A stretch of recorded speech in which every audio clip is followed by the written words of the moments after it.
As of the production of this video in June 2024, the United Kingdom is preparing for an election due to be held on July 4th. The announcement was a bit of a surprise given that the local and mayoral elections were held just weeks earlier, in which the governing party, Rishi Sunak's Conservatives, suffered catastrophic losses in most parts of the country.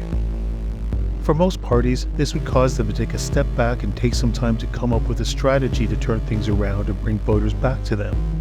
Time was certainly on the Conservative side, as this window to call an election didn't close until December 2024 at the latest. Maybe it was an attempt to take the other parties off guard.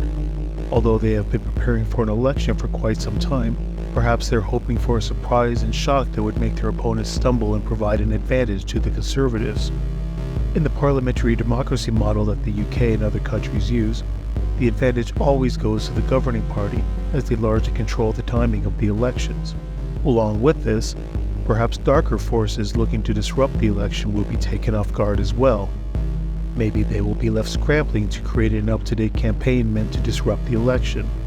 But I doubt it, as these campaigns tend to be fairly to very well put together and planned in advance to maximize their effectiveness. The election is important in that what happens in the UK this election will be observed by other countries, particularly the US, which is heading to its own polls this November. The past few years have seen a rise in election and other democratic interference through digital and other means. The use of artificial intelligence in particular has caused concern that more sophisticated techniques and the exploitation of core generative AI features will be used to harm electoral processes and irreparably change our democratic institutions. In this episode of Detoxifying Digital, we will look at threats posed by AI in elections and discuss whether they are real, emerging, or imagined. Please join us.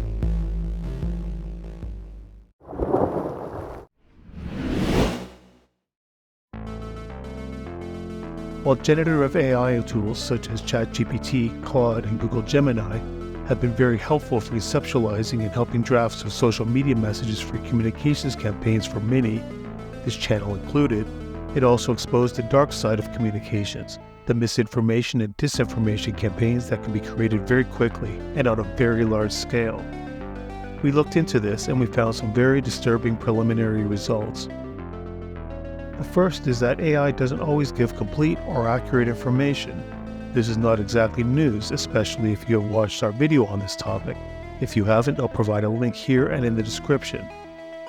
In the beginning of my research into election interference this year, I asked Google Bard, now Gemini, to provide me with a list of countries that were due to have an election in 2024, along with the projected or planned dates.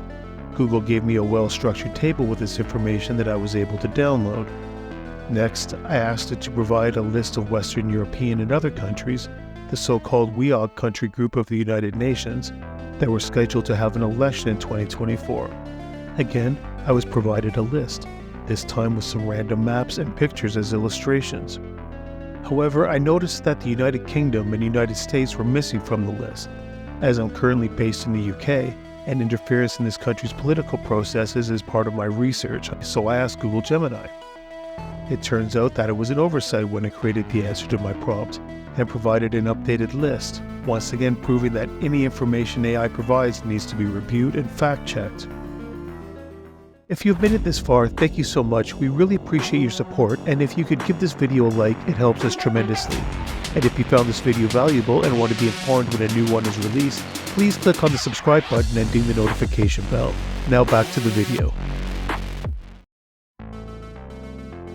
In the next phase of my research, I also became curious to find out what controls are in place to help prevent misinformation or disinformation campaigns against a public figure such as a politician. So I created a scenario where a candidate for Senate was being accused of making millions for him and his family due to insider trading, and asked ChatGPT to write a series of social media messages meant to publicize the charges and damage the candidate's campaign. ChatGPT took the information at face value and wrote a series of messages accusing the candidate of these crimes, with some messages demanding accountability despite the prompt not providing any information to back up the claim. I won't go into the exact details of the scenario or provide the messages, as the point here is to discuss potential controls and pitfalls, not to provide a primer on how to create a smear campaign. I'm working on a more comprehensive report that includes discussion on the use of AI in political disruption that will have more details. So what can we do for situations like this? One solution would be for the AI to analyze the prompt and look for false or unsubstantiated information. However, there are a few issues with this.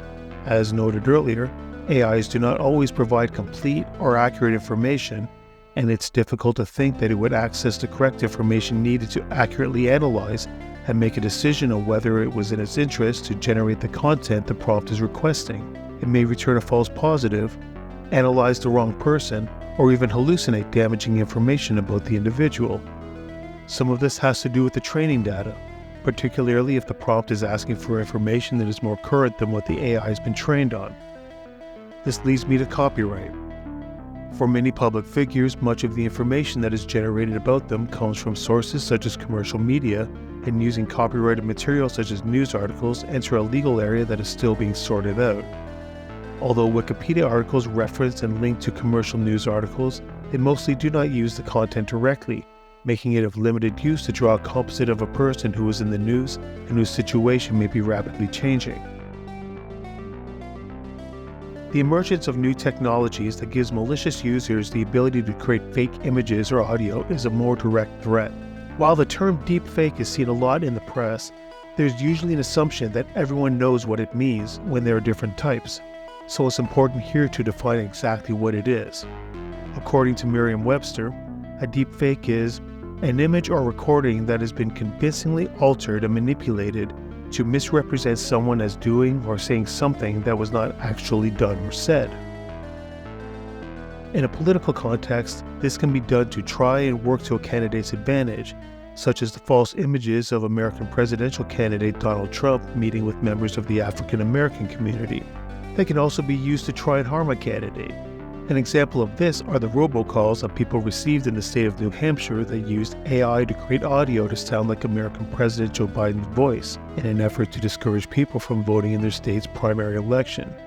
More recently, the Center for Countering Digital Hate, in its report published in May 2024, found that AI audio cloning tools could be used to create audio clips in the voices of 8 high-profile politicians in 80% of their tests.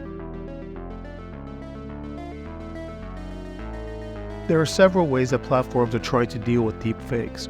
One is that at least one AI platform, Midjourney, is banning the generation of images of Joe Biden and Donald Trump for the 2024 election in an effort to avoid the tool being used for political manipulation. Facebook plans to take content created using AI.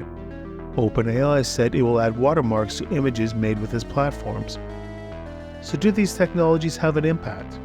OpenAI, the company that owns ChatGPT and other AI tools, have recently reported that they have been able to disrupt several covert influence campaigns originating in countries such as Russia, China, Iran, and Israel. While they note that the campaigns they disrupt appear to have little to no influence, it must also be said that the organization will have the incentive to highlight its success and would not be in their or their target's interest if they found a successful campaign in their system after it has been deployed. Having said that, the company's findings do replicate previous findings in other research, and that online disinformation campaigns at this stage of their development have little to no impact on their targets. My video on foreign interference discusses this in more depth.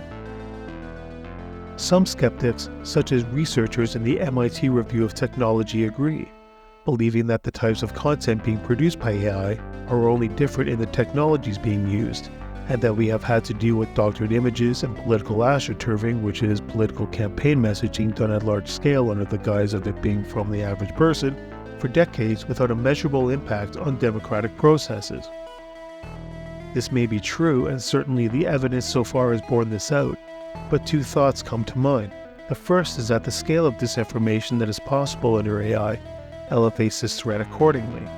This is new territory, and the long-term impact of continual assault by malicious actors has to be monitored and continually evaluated. The second is that AI technology is new and will only improve, probably quite rapidly over the short term. This will mean that every type of company whose media products that the public consumes, such as news organizations that are continually under-resourced, to devote more time for fact-checking and validating sources than they already do. Organizations that face some kind of regulation, such as tech companies in the digital or social media space, will also feel the strain.